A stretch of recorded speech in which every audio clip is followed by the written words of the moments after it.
We all want clean water, an abundance of natural wildlife, and a healthy and natural ecosystem for our children and their children to enjoy. But who benefits, and who pays the price?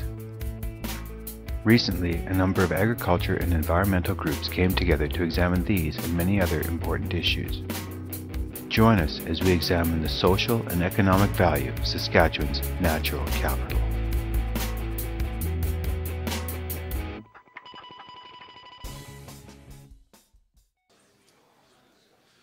Folks, we'll get started.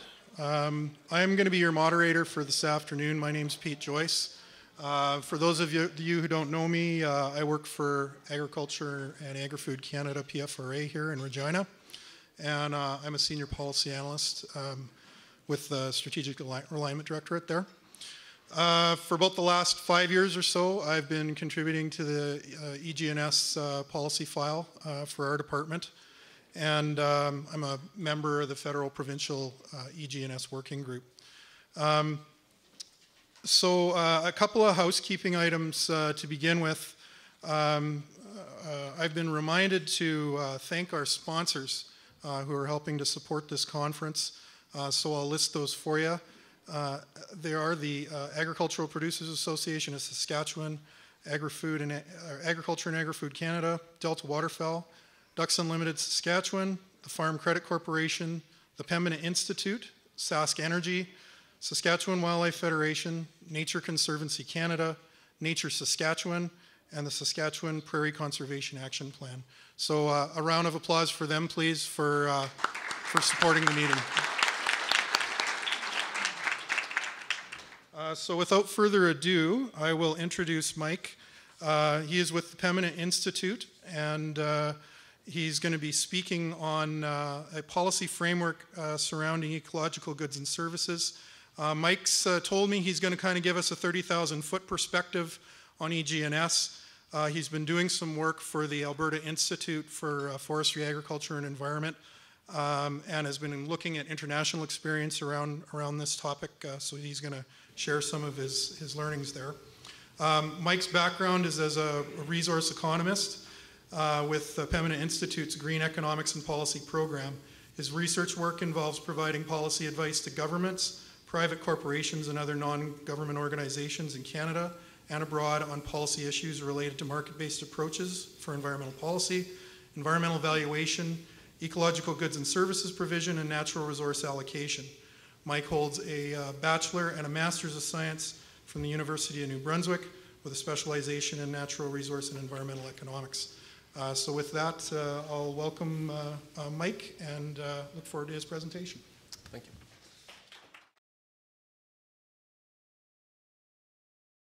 I want to thank Joel Peterson for inviting me to speak today. And what I really want to touch on is, as Pete mentioned, a 30,000-foot view. A lot of the questions that people brought up from the last panel, I walked in halfway through, were really targeted towards what I'm trying to talk about.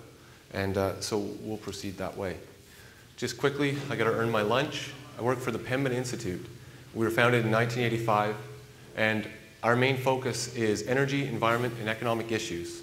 And we provide services to governments, corporations, and NGOs on policy research and analysis related to energy, environment, and economics, environmental analysis and consulting, and then public interest advocacy. So some of you may know us from our work from oil sands or climate change. That's not the work I do. The work I do is right here. So our mission is to advance sustainable energy through research, education, consultancy, and advocacy. The program I lead, Green Economics and Policy, really looks at providing research, analysis, and advice on ecological fiscal reform. So how can we alter our tax system, our fiscal policies to line up better with our environmental objectives? The development and analysis of market-based approaches. Much of what I'm going to touch on here really is sort of the broad view of the work that I do at the Institute. We do some natural capital valuation. We look at ecological goods and service characterization, and we do well-being assessments. So some of you may be familiar with the Genuine Progress Indicator. We recently completed an analysis of the city of Edmonton. And so that's a broad set of indicators, socioeconomic and environmental. And really sort of the idea is to benchmark how cities or provinces or countries are performing on a more broad suite of indicators than just GDP or income. And then we do life cycle assessments. So just quickly, this is a quick outline of what I'm going to talk about, and I won't waste time on that. I know my presentation might run over. So just quickly, anytime I mention MBIs, I'm referring to market-based instruments, EGS, ecological goods and services, and GDP, gross domestic product. Just so we're all straight on semantics, market-based instrument, in my world, is a tool that addresses environmental externalities, either by incorporating external costs of production or consumption activities through taxes or charges on processes or products, by creating property rights and facilitating the establishment of a proxy market. An externality, byproducts of activities that happen. So many of you know these as water scarcity, declines in aquatic ecosystem conditions, increases in greenhouse gas emissions, declines in biodiversity, as well as declines in levels of wildlife habitat, and waste. So it's after lunch, and I knew I was going to be after lunch, so I'm going to deliver my take-home message in the first few minutes. Given the pressing need to address land use-related environmental problems, market-based instruments can be an effective way to promote the presence of activities we want to see on the land base and discourage those that we do not want to see. Secondly, MBIs must be complemented with regulatory policies. These are not standalone policies. And MBIs must be complemented with a broader green economy mandate. If we go through the work of setting up really nice market-based instruments to conserve EGS, and we run economies that are producing massive amounts of pollution, using massive amounts of land, it's counterproductive.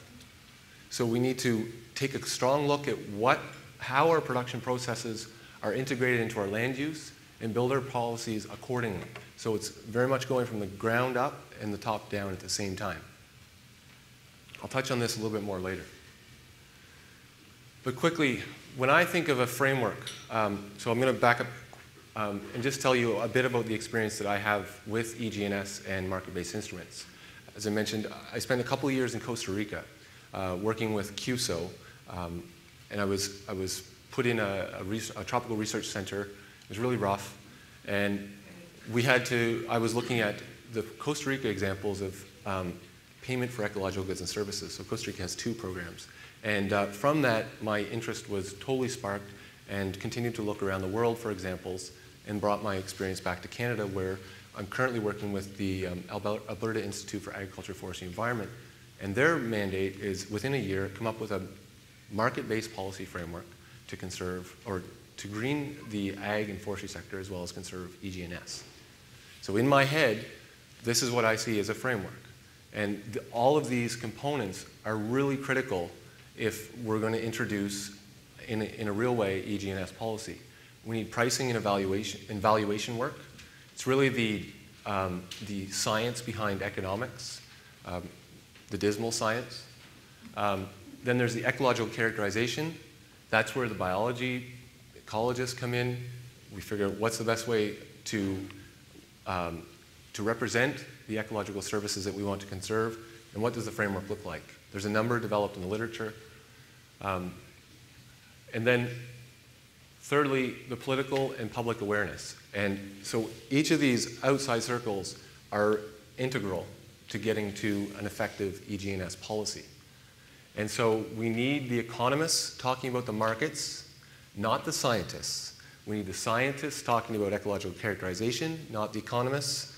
We need the politicians listening, and we need the public engaged to create a strong and vibrant EGS policy.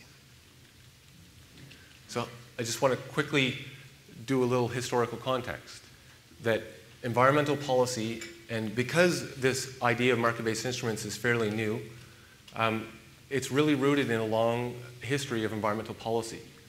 And our current approach to developing and regulating activities, our current approach to environmental policy is really focused on regulation and hoping that if we set the rules of the game in place, people will follow them, or if we set lofty goals, then companies and individuals will act in the best interest of the public. Not always the case. But we're at a critical juncture in our society. And this is probably the only platitude that I'll put out today, but that we are at a critical juncture related to climate change, related to loss of biodiversity, and we need to develop a more sophisticated system to line up our ambitions with the environment and our ambitions economically. So, for any of you that have studied environmental policy, you know that we started way back with subsistence, Aboriginal groups, and we've gone forward with exploitation when we first arrived to the continent, conservation, the John Muir, Aldo Leopold, and then we went into regulation. We realized that we needed to control the game a little bit more, that we had to curtail some of our economic growth, otherwise we would exhaust our resources. And so now, as you can see, that a lot of these paradigms that we often refer to them as have existed for a long period of time. And the point of showing this slide is that we carry all of these with us as we go forward with new policies. And that there was a comment earlier that, that we have to also remember what we've created. And using what we've created in the past, we need to look to move forward. And also remember that we need to adapt any new policies to the regulatory framework that we have today and move forward. So what I'm suggesting is that we're now moving to, since 1992 in the Earth Summit, a sustainability paradigm. I'm not the only one to recommend this, but it's really the way I classify it in my head. And it's the recognition of the need to address economic, social, and environmental goals. It's the recognition of future generations, recognition of scale, that what we do at the watershed is important, and what we do internationally is important, and they're all connected. The recognition that the goal is balance.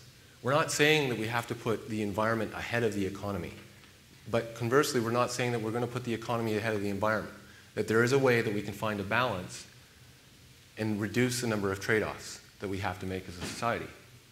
And we have to recognize, and I don't think I have to tell anybody in this room, that the current capitalist system is flawed. We're seeing this right now. So really, one of the most integral pieces of studies done to date in the world was the Millennium Ecosystem Assessment. It was really like the IPCC, the Intergovernmental Panel on Climate Change, pulled together a lot of the world's experts that were looking at issues like EG&S and the economy and linking the two together. And they really came up with this nice framework where human well-being is recognized as vital.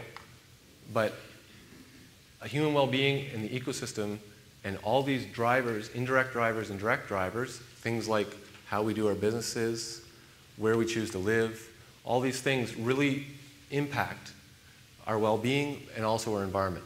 And that happens at the, it's hard to see, but it happens at the local, regional, and global scale. And so when thinking about EG&S policies, this, I hope, would jump into your mind as, okay, what we do in Saskatchewan is linked to what we do in Alberta. What we do in the Paulet River watershed is also what we need to think about in Africa, for example. So what we know now is that the environment and the economy are inextricably linked. And without addressing the critical points in our economic system, things like energy use, which is the primary focus of the institute I work for, land use and consumption, will continue to have conflict between our economic goals and our environmental ones. And this is lofty as a goal, but it also means that if we put a lot of money into these programs, we're really throwing it at the wind. That we're not going to get the outcomes that we desire as long as there's this continual conflict. So we need to create fewer trade-offs, and we need to understand our environment and its importance to our economics, as well as understand our economics and its links to our environment. And what's really interesting and is very optimistic for me is that our economics are changing. That if you've been following the newspapers in the past 10 years, people are starting to get more concerned about the environment. Any number of polls have put public concern about the environment at least in the top 3, sometimes in the top 2 in any national polling that you see. And more specifically, there was some polling done in Alberta by the Alberta Council of Environmental Educators on market-based instruments. And along with a bunch of questions about how do you feel about the environment and how do you feel about your activities towards the environment, they asked people about things like polluter pays. And 75% of people agree or strongly agree that polluter pays principle should be part of how we do business in this country. And people who pollute should pay more taxes, and people who pollute less should pay less taxes. And so 64%, and this is in Alberta, for example, so you can take that for what you want. Leave it at that. The only point that I'm trying to make here is that not only is our capitalist system changing, but we're redefining as a society and as a people what we want from our economic system. And what's interesting in this recession is we're seeing a lot of this manifest in things like trading time over money. And so the same thing will have to occur of money over environment, or the other way around, environment over money. So just quickly to talk about markets. So capital markets have been vital to improving human welfare. Our production processes, extraction, processing, manufacturing, and transporting rely on capital markets, direct investment, and produce commodities.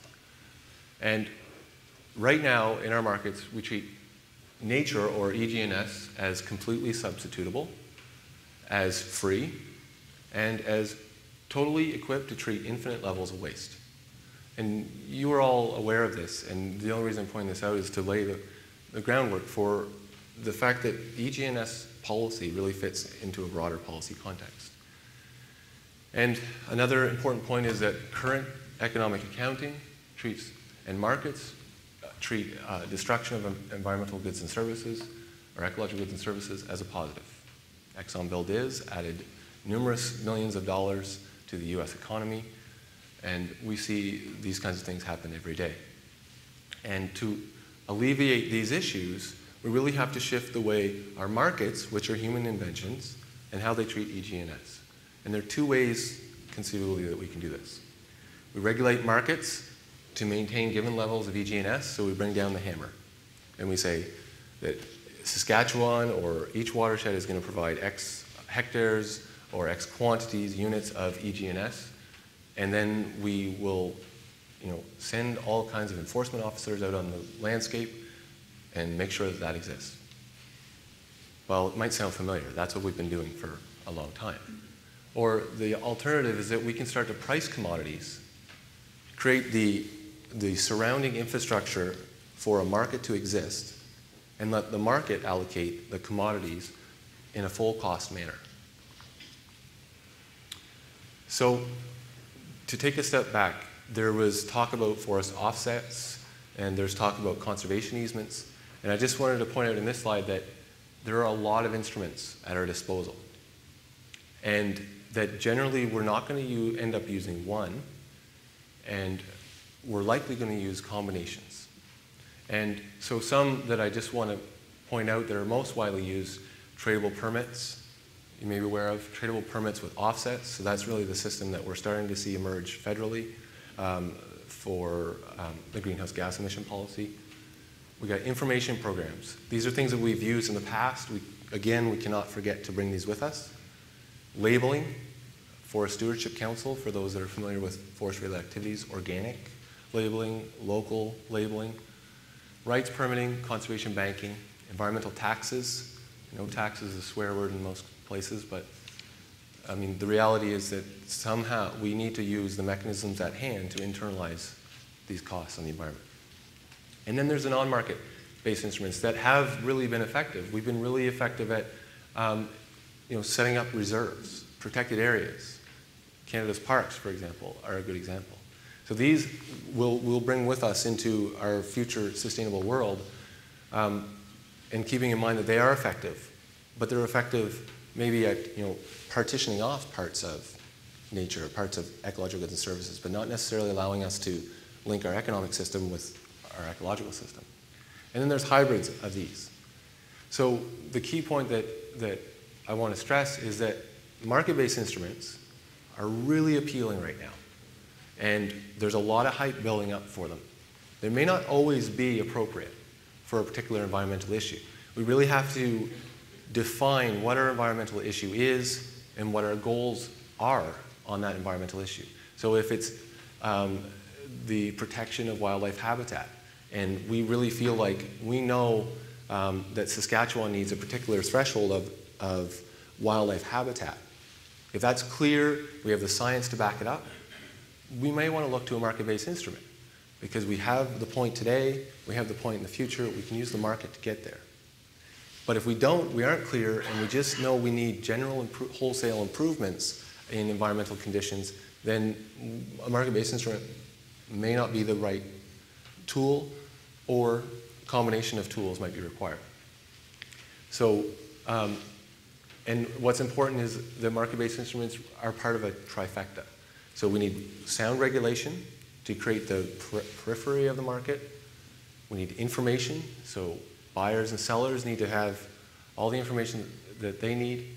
And this is where things like marketing come into play. If we want to use a labeling program, for example.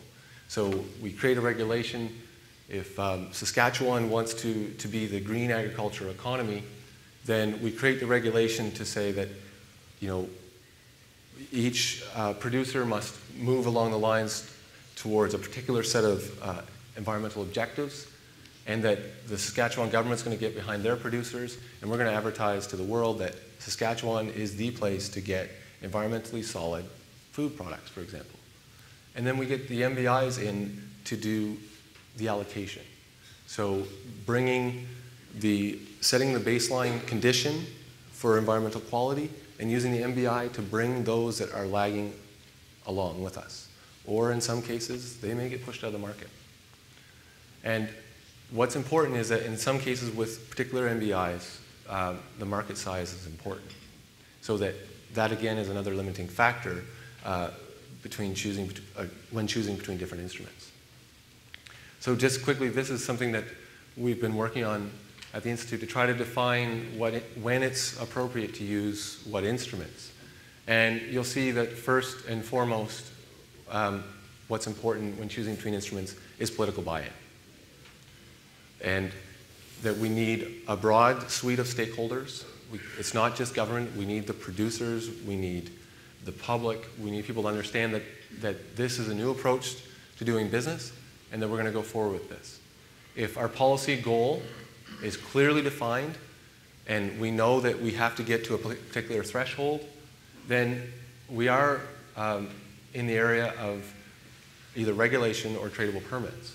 But if our policy goal is a significant improvement from the business as usual, that we're not happy with today, we don't know what we want in the future, but we just want incremental improvement, then what we may look to, especially in the economies like we have in Canada, is subsidies.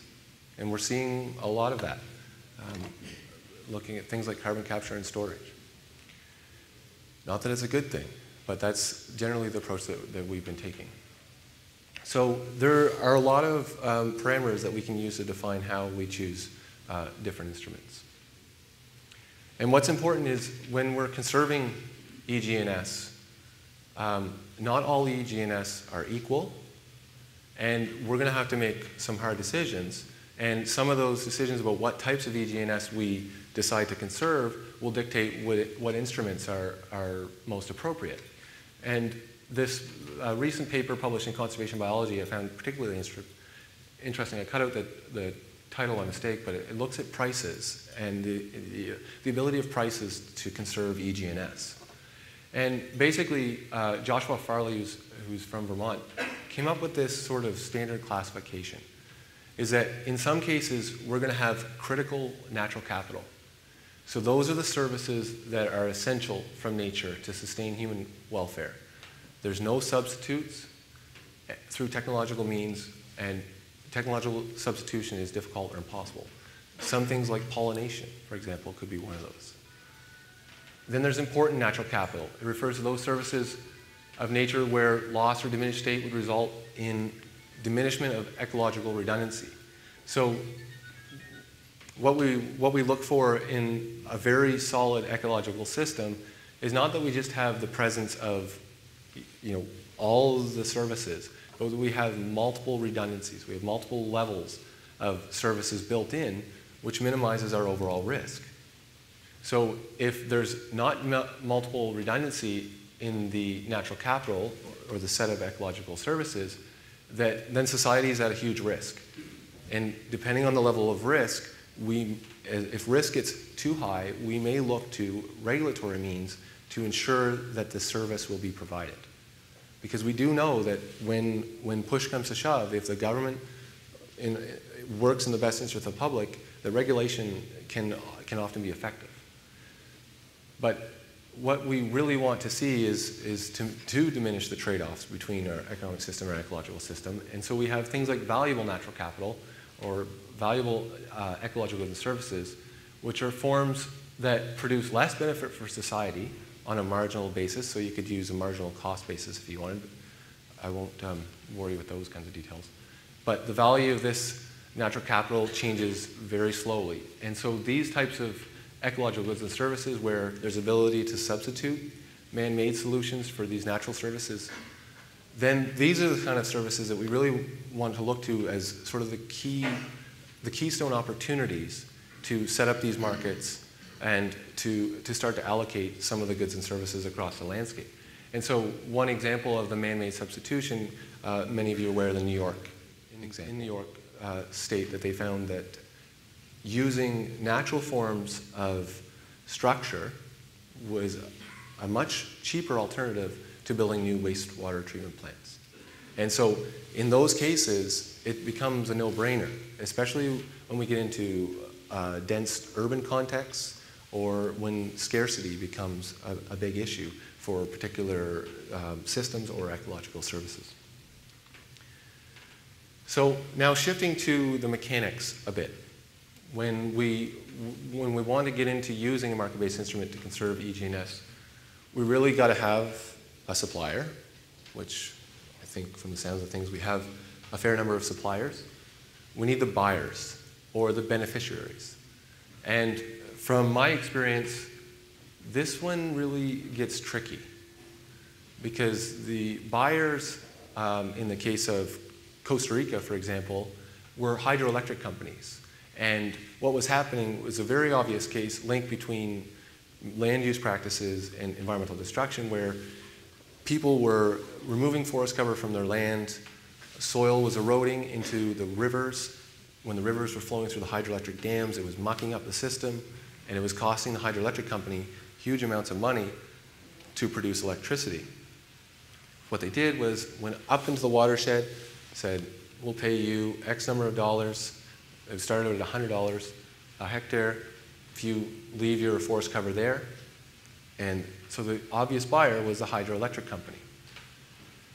And in some cases, the obvious buyers in this country are going to be the urban people around our cities. But in other cases, we may look to international markets, such as we're doing with the carbon markets. So we really need to think about this because the buyers are really going to drive the market in some cases. We have lots of supply of EG&S in some cases, and often when there's not lots of supply, then we know there's a quick trigger that this is going to be an obvious opportunity. And that gets to the third point, that a perceived scarcity. So if we got too much of something, no one's going to want to buy it. But if there's a scarcity of wildlife habitat in this country or biodiversity or carbon, then we're in a good position to start to get some transactions going. And we need a mechanism for suppliers and sellers to agree on price and the measure of the service provision. So this is really, in some cases, where the MBI fits in. But also we need the institution that's going to regulate or house that market and move it forward. How am I doing for time? Good. And then most importantly, we need credible measurement, reporting, and compliance, and dispute resolution, as we've seen with a lot of international trade examples. But this is really quite critical, and I mean, it touches on some of the points that come up around offsets. And just to tell, as an organization, the Pembina Institute really doesn't favor offsets. We see offsets as it really dilutes the ability of a cap-and-trade system to meet our environmental goal.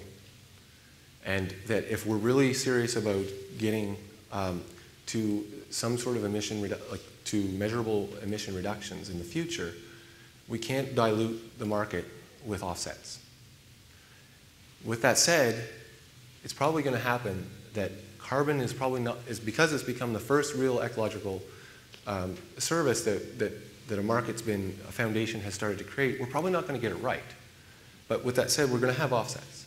And what is probably going to happen is that we're going to have to be very diligent on our measurement and monitoring, because we don't want to be putting the very few environmental protection dollars that we put into our economy into things that might not last. So we really need to look at issues like permanence, additionality, and I'll leave it at that. It's something that I'd be happy to talk about as a side issue. But many of you know the benefits of using a market-based approach to conserving ecological goods and services. It provides the incentive or disincentive for behavioral change. We can get people to do practices, to promote best management practices that we want to see on the land base. They're flexible and adaptable. So once the regulatory framework is set, we can tweak the system to get the outcomes that we're looking for. Using MBIs can provide long-term certainty. So if we go with a tax, we can give people an obvious tax schedule. You'll know in 2010, you're going to be facing a $30 a ton charge on carbon, for example, whatever the case may be. That we can provide some certainty to businesses and industry. That it's scalable, that if we can implement good market-based instrument policy at the provincial level, we can scale up federally or vice versa. And if any of you are following the development of GHG policies in Canada, we're seeing that with Alberta and nationally. It requires stakeholder engagement. And judging from the presence of the number of people in this room and the wide variety of organizations represented, it sounds like you guys have a basis to start from here. That you really have to have almost everyone at the table, because when you start talking about money, especially public dollars, people start to get sneaky. So we need to make sure that everyone knows what they're getting for their dollars and that there's a transparent process. And that the foundations are based on science and economics together. And this is touched on in an earlier presentation. It's user-friendly, so we can use some of the internet-based tools that we have available to us, the wikis or the market transaction softwares that really will help us gauge how the environmental compliance is going, but also how the market is functioning, to ensure that there is a strong signal for investment to continue. And MBIs are also easily integrated into other policy approaches. And they also provide the ability to raise public dollars to address either infrastructure or equality deficits. And many of you might have heard of the policy approach called the green shift.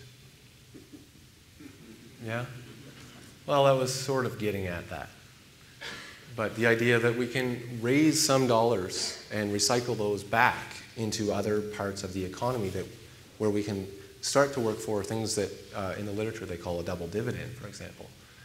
But that's, again, something that the public really needs to sit down and to think about, is if we're going to raise these dollars for either bad behavior related to the environment, then what are we going to do with those dollars? Are we just going to buff up public coffers, or are we going to promote investments in cleaner technologies? Are we going to lower income tax? What are we going to do with those dollars? MBIs have been proven to promote innovation in business and landowner practices. There's a well-known professor at Harvard called Michael Porter who came up with this Porter hypothesis, that environmental regulation, when employed, is good for business. That it forces businesses to think about the way they're doing business, and in some forms, it's a micro-creative destruction. That they actually figure out that, oh, if I tweak this, I'm going to have a cost savings. Or if I change the way I'm looking at the market, either who I'm selling my products to or how I'm producing those products, there's generally a benefit for thriving businesses. MBIs can be trade neutral in some cases, especially relative to subsidies. And that will be a huge concern going forward if we ever get it back up to a global trading again. It aligns very well with international policy developments. that it's really was quite interesting to come back to Canada after being in Costa Rica to know that the dialogue had started already, and that you folks should know that you're not alone in looking at these issues, that all over the world, a lot of jurisdictions are looking at how they can conserve their ecological goods and services. And what's interesting is that they're all coming up with innovative solutions. And none of these instruments are tailor-made. And MBIs promote productivity gains. And what I mean by that is if we put $1 into the economy to promote conservation of EG&S, we're going to stimulate the economy, but we're also going to stimulate our environmental goals. So we're going to get 2-for-1s. And if we can do it right, we can get 3-for-1s if we promote social equity as well. So it's really a rethinking of way we're going to use the public dollars that we put into a system, or even the private dollars that we put into a system. So getting more than just economic growth. Use in the world. I mentioned a couple of these already. There are a number of examples of MBIs being used. Tradable permits. There's the Murray-Darling Basin project in Australia. They're trading water permits. There's another version of that with reverse auctioning in the Bush Tender project in Australia. Conservation banking going on through the USDA. There's I would think I've come across more than 10 payment schemes around the world: Costa Rica, Mexico, Guatemala, Chile, Indonesia, Papua New Guinea. They're everywhere now. Tax credit program. There's a riparian tax credit program in Manitoba that is quite interesting. And labeling. Forest Stewardship Council, as I mentioned, but also organic and those kinds of things. Are labeling are types of market-based instruments that would really lend themselves very well to other market-based instruments. So if you elect to go with, let's say, a tradable water permit system, and your watershed is successful, then your businesses in that watershed should celebrate that. Tell the world what you're doing. Let people know that your businesses are operating with less of environmental impact. And so labeling can be effective in doing that. And then there's lots of examples of environmental taxes being used. Now, looking specifically at conserving EG&S, we just had a recent, as part of the Institute for Agriculture, Forestry, and Environment, I believe Ken Nichols is going to talk about that more specifically tomorrow. We had a think tank session where back in February in Banff, and the government tried to bring together 30 of the world's experts on EG&S. It was really quite an interesting room to be in. And what came out of it was some stuff that I had never thought about that I thought was really worth sharing, was the idea of we can use different strategies to conserve EG&S. So we need to first decide which types we want to promote first. There's pollution prevention types. So is the main issue in your region that you have big industry, or that you have big industry and pollution is a major issue, in which case that might be where to start in your policy development. Or is it conservation? So do we just need to create incentive for people to be paid for activities that they are doing anyway, or activities that we could get them to do to conserve EG&S? And the third is amenity creation. So really just putting dollars towards conserving or protecting EG&S for that sake, to build up the redundancy in our ecological system that we've lost over time, and to build up our stock of natural resources. So these three sort of categories are really worth considering when you develop a strategy going forward for conserving EG&S. Then when you actually get to a point where, okay, you've decided that conserving EG&S is your goal, that you've seen a diminishment of key ecological services in your land bases, then you can look to what kind of system you want to create. If you want to, you feel like the only thing you need to do is just get as much land into your system as possible, then you might want to look at an acreage maximization system.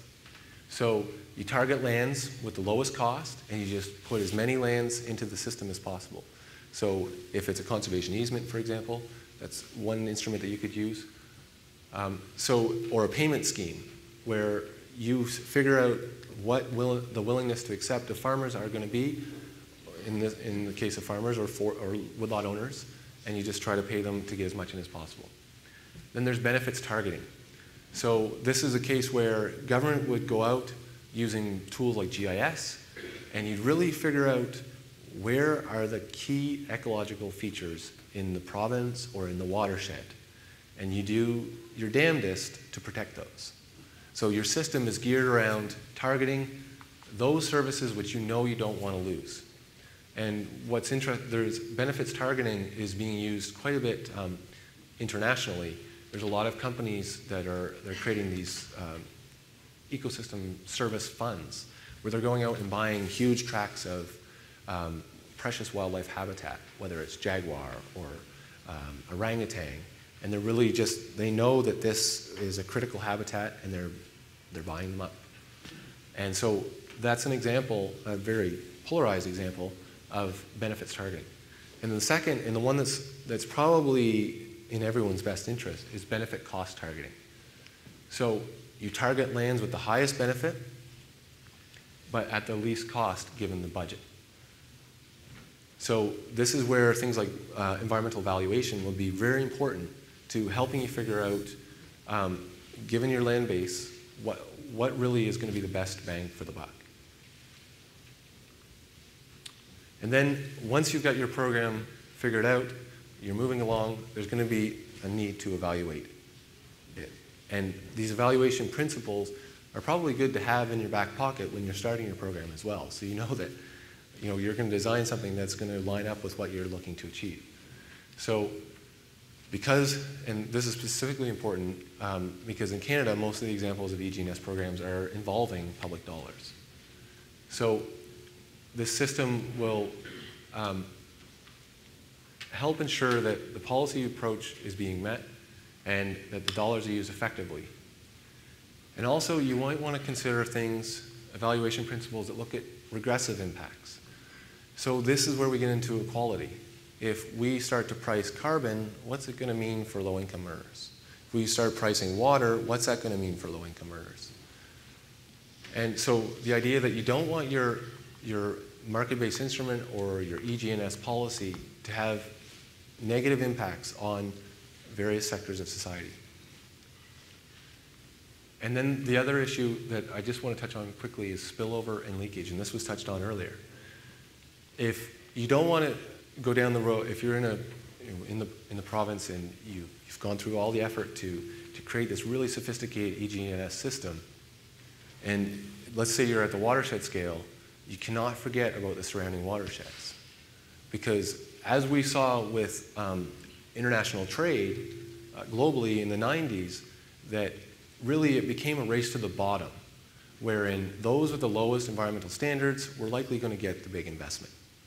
And we don't want this to happen at a micro scale. And there's lots of things that we can do to mitigate that potential, but it's something we have to be aware of going into it. And so I think the first generation of, the first generation of EGS programs did not take that into account. So in the case of Costa Rica, for example, they were hog wild. They got this great national EGS system going to protect forest cover, and didn't a lot of wood theft and pirating head into Nicaragua. So because Costa Rica had the highest standard and didn't look out to the north, the net impact to the environment, I would suggest, is probably neutral, if not negative. So I got to quickly go through these, but these are some of the evaluation principles that we look to in Pembina when we look at particular policies. So environmentally effective, that's got to be number one. Why are we creating these policies? We want to improve the environment. Is it cost effective? Are we using dollars appropriately? Economically efficient? Is it really going to be disastrous for businesses and the economy in general if we create these programs? If it is, it may not be the best instrument, so we may have to choose a different one. What's the fiscal impact? Is it all public funded, or can we create a system that's revenue neutral? Is it fair? Administratively simple. We don't want to create a system that no one, like derivatives, for example. Does anyone in this room understand derivatives? One. And how many $1 trillion of derivatives were traded? Trillions. So we need something that we all understand so that we can all do our own back of the envelope calculations to make sure that everything's working right. politically feasible. We don't want a Stéphane Dion. We don't want someone to die on the hill of that particular instrument. We want this thing to fly. And then we need to integrate globally. So to quickly wrap up, developing an EGS framework can help to identify gaps in current environmental policy. Because if there's obvious gaps and there's holes in between what you as a public want to see in the environment, then there could be a strong case for MBIs.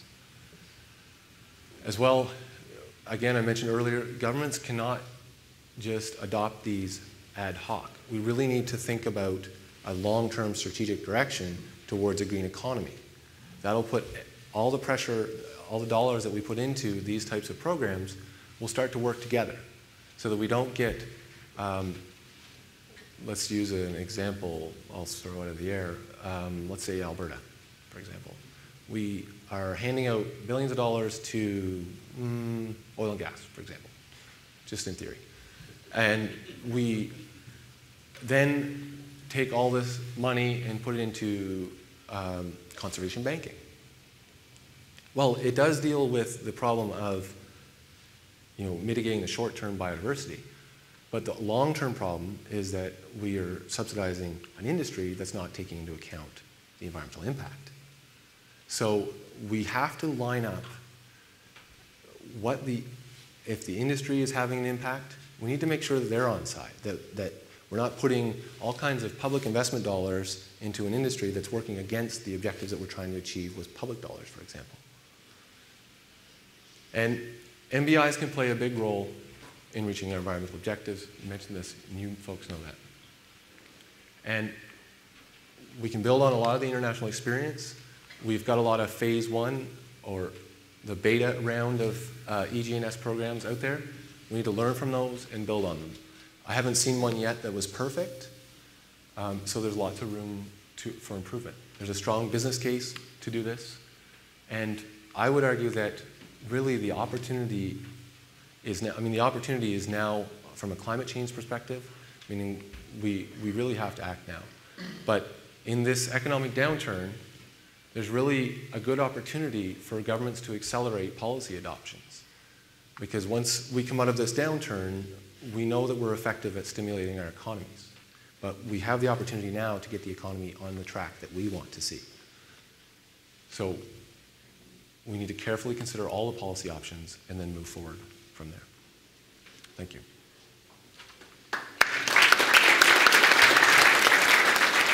Really enjoyed that, very thought-provoking. And you used the term "we" on several times, and I need you to clarify for me who is we.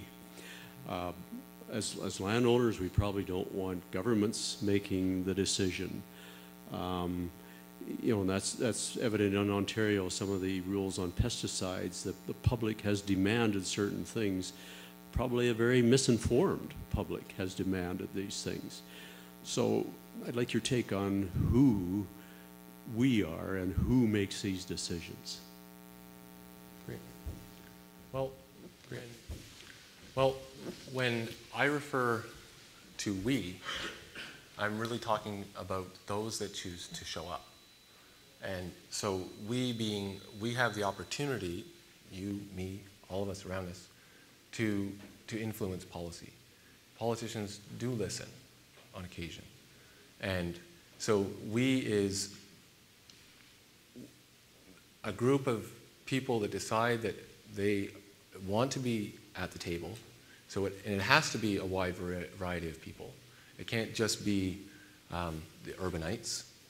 I mean, this has been a huge conflict between the rural-urban context. We can't just have urban people showing up. We need rural people showing up. And we need the widest variety of stakeholders possible.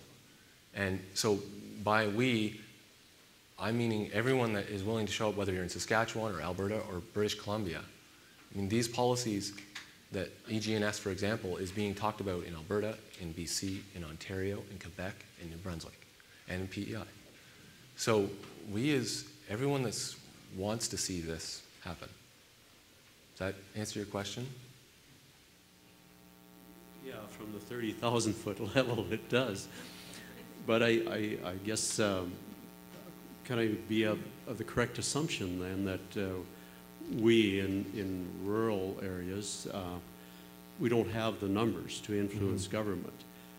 But does this give us some opportunity in that we have some cachet, in that we hold the ecological goods and services, as it were? And how do we empower ourselves then to use this valuable instrument as a trade-off against the greater public opinion, i.e. in the urban centers? Yeah, I mean, that's a huge issue. I mean, this is why markets get really complicated in this context, because the obvious buyers would be urban, or if there's an industry that's affected, but chances are, in a lot of cases, it's going to be urban. And getting those people to understand the plight of the rural people is not going to be easy, as you know. And I don't think I have an answer for you, other than building awareness.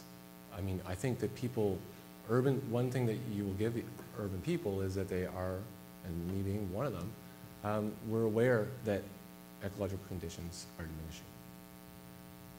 I don't think we have a good appreciation for the work that goes into maintaining what level of ecological goods and services we actually have on the landscape. And I think that that's one thing that we really has to bring in terms of the information to this table, is what does it take for you, the farmer, for example, to get us from X level to X level? What's it costing? What's it mean for your business? We don't have those business, I mean, I think Alice was getting at that. What is the business model that you're leaving behind that you have to get to, and what's it going to mean for you? And I think until we get those narratives built and start to share those narratives, those stories with the urban, we're not going to get anywhere. So I think that if I was going to tell the rural people anything, we need to build those narratives and start telling that story. The importance of your food production, of your energy production, of your water management. What is it doing to the urban? What's it mean for them if this goes away? And that's really what we're talking about, is if you weren't doing as farmers what you're doing, it would cost us a lot more to get the energy, the food, the things that we need. So I would say we got to start with the narratives. That getting closer. We have a big job to do. Absolutely, absolutely. And you got to do it in 7 seconds.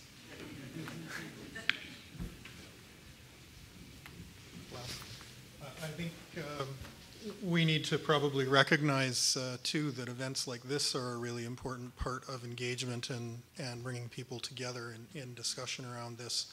Our department's been involved in funding some industry pilots and in some of that as well. So I think we can't understate the importance of this kind of thing, and I think producers were a big part of making this meeting happen, for example. So those are all good things to continue with. It's Bob Bailey, Delta Waterfowl. Implicit in a number of things you did there is the role of public funding for EG&S, but you really didn't address that. It's sort of oblique. And from an economic standpoint, from the viewpoint of an economist in this area, what is your take on that role, if you will? Yeah. So I guess my thinking at this point is that there's going to have to be some level of public dollars to get this going. I mean, we are dealing with public goods. And maybe it's just in, sort of getting the people together. And so there's going to be a huge financing raising component to getting these kind of markets going if we go with these markets. It doesn't have to necessarily be public dollars. It's just that I think to get some of these markets up and going, as is always the case in Canada in particular, we need some public funding. Even if it's just getting the body of an institution going in the country that says, we're going down this line and we're going to work towards creating the systems that enable the use of market-based instruments to monitor and make sure we're getting what our dollars account for. But there's a huge role for the private sector. We can raise money and you develop funds. And a lot of this is happening around offsets and carbon. I mean, the World Bank Fund was really the driver of a lot of the EGS programs in Latin America. So there is a role for public dollars to get going, because as scarcity becomes greater and greater, the value of these assets will accrue. Right, but the examples around the world that you were pointing to, Yep. and if you look at the U.S. Farm Bill, the European Union, Yep. the Costa Rican one is a very old one and one of the first. Yep. Really, they have mainly been brought forward through public investment in those programs. We haven't really developed the private sector Yep. until the carbon sequestration thing has come along, Yep. which is like the one glimmer of light, if Yep. you will. Yep. You know, isn't that still the crux of the issue here? Like how we're going to pay for this, and doesn't it boil down to one of those things that society may have to, through their governing agencies, contribute to? Absolutely. You can't deny. I mean, the Costa Rica example, for example, a lot of the money came from the World Bank and the EU Right. to get it started. In development. Once they got their feet underneath them, they implemented a gas tax, and that funded, provides a base funding for the program. And then they started to attract private investment. So it's a similar business model that is almost inherent in our culture. So I think that It's not entirely a free enterprise type, no, free market. we are going to have to pay Right. for this. That's the point. Absolutely. This is not coming for free, but there is the potential for businesses to Yes. promote cost savings. Okay. Thank you. Yeah.